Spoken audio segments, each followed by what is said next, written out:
स्वर्गदूत मरियम के पास आया। यह घटना 6वें महीने में परमेश्वर की ओर से जिब्राइल स्वर्गदूत गलील के नासरत नगर में एक कुंवारी के पास भेजा गया, जिसकी मंगनी यूसुफ नामक दाऊद के घराने के एक पुरुष से हुई थी। उस कुंवारी का नाम मरियम था। स्वर्गदूत ने उसके पास आकर भीतर कहा, आनंद और जय तेरी हो, जिस पर ईश्वर का अनुग्रह हुआ है, प्रभु तेरे साथ है। और इस प्रकार स्वर्गदूत चला गया। फिर स्वर्गदूत मरियम से कहने लगा, हे मरियम, भयभीत ना हो, क्योंकि परमेश्वर का अनुग्रह तुझ पर हुआ है। देख, तू गर्भवती होगी और तेरे एक पुत्र उत्पन्न होगा, तो उसका नाम यीशु रखना। वह महान होगा और परम प्रधान का पुत्र कहलाएगा, और प्रभु परमेश्वर उसके पिता दाऊद का सिंहासन उसको देगा। फिर पुनः स्वर्गदूत चला गया और मरियम अपने मन में सोचने लगी कि ये किस प्रकार होगा, क्योंकि मैं तो किसी पुरुष को जानती भी नहीं। इसके बाद वही स्वर्गदूत जिब्राइल यूसुफ नामक व्यक्ति के पास आया।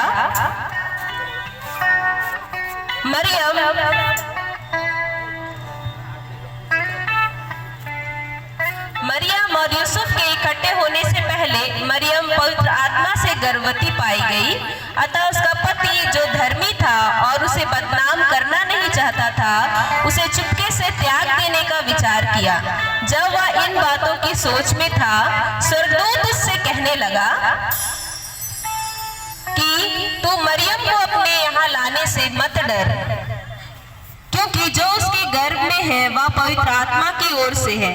वह पुत्र जनेगी और तू उसका नाम यीशु रखना, क्योंकि वह अपने लोगों का उनके पापों से उद्धार करेगा। और स्वर्गदूत चला गया।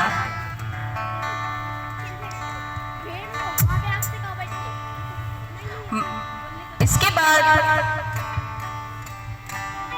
यूसुफ और मरियम, जब स्वर्गदूत ने उनसे ये सब बातें कही और उनके जन्ने का दिन पूरा हुआ, तो यूसुफ और मरियम बैतलहम को साथ में चले गए। उन दिनों में अगस्तुस कैसर की ओर से आज्ञा निकली कि सारे जगत के लोगों के नाम लिखाई जाए। यह पहली नाम लिखाई उस समय हुई जब क्विरिनियुस सीरिया का हाकिम था। सब लोग नाम लिखवाने के लिए अपने अपने नगर को गए। अतः यूसुफ भी, इसीलिए कि वह दाऊद के घराने और वंश का था, गलील के नासरत नगर से यहूदिया में दाऊद के नगर बैतलहम को गया कि अपनी मंगेतर मरियम के साथ, जो गर्भवती थी, नाम लिखवाए। उनके वहां रहते हुए उनके जन्ने के दिन पूरे हुए और वह अपना पहलाठा पुत्र जनी और उसे कपड़े में लपेटकर चरनी में रखा, क्योंकि उनके लिए सराय में जगह ना थी।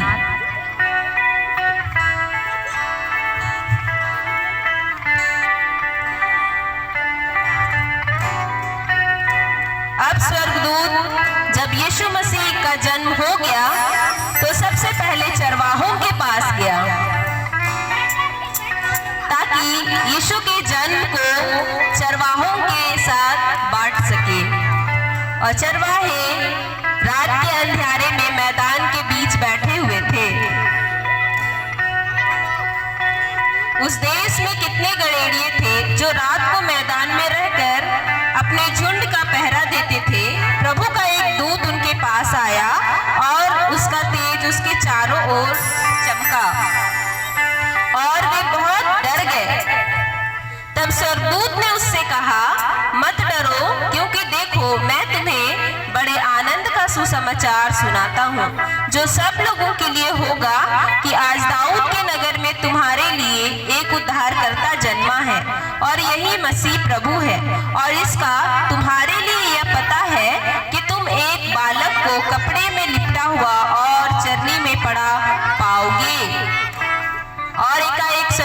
का झुंड परमेश्वर की महिमा करता हुआ दिखाई देने लगा। और स्वर्गदूत चले गए और गड़ेड़िए उठ करके यीशु मसीह को ढूंढते हुए जाने लगे। जब स्वर्गदूत ने चरवाहों को यीशु समाचार दे दिया, उसके बाद ज्योतिषी जिनको ये बताया गया कि हमारे लिए एक राजा उत्पन्न हुआ है, तारे की खोज, तारे के साथ साथ उनके पीछे पीछे चले। वे राजा की बात सुनकर चले गए और जो तारा उन्होंने पूर्व में देखा था वह उनके आगे आगे चला और जहां बालक था उस जगह के ऊपर पहुंचकर ठहर गया।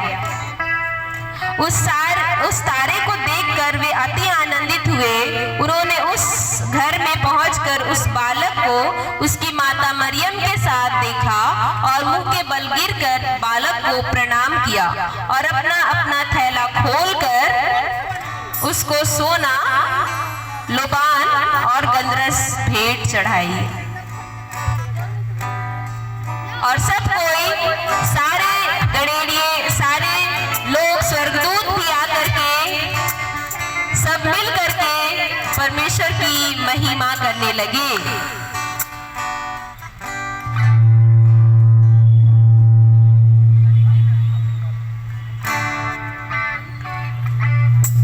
और आइए हम लोग जैसा यीशु मसीह का जन्म के समय सारे लोग उत्सव मनाए, आनंद होकर के गीत को गाए, आइए हम भी एक गीत को गाएंगे, आज एक बालक जन्मा है। हेलो,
आप सबों ने नाटक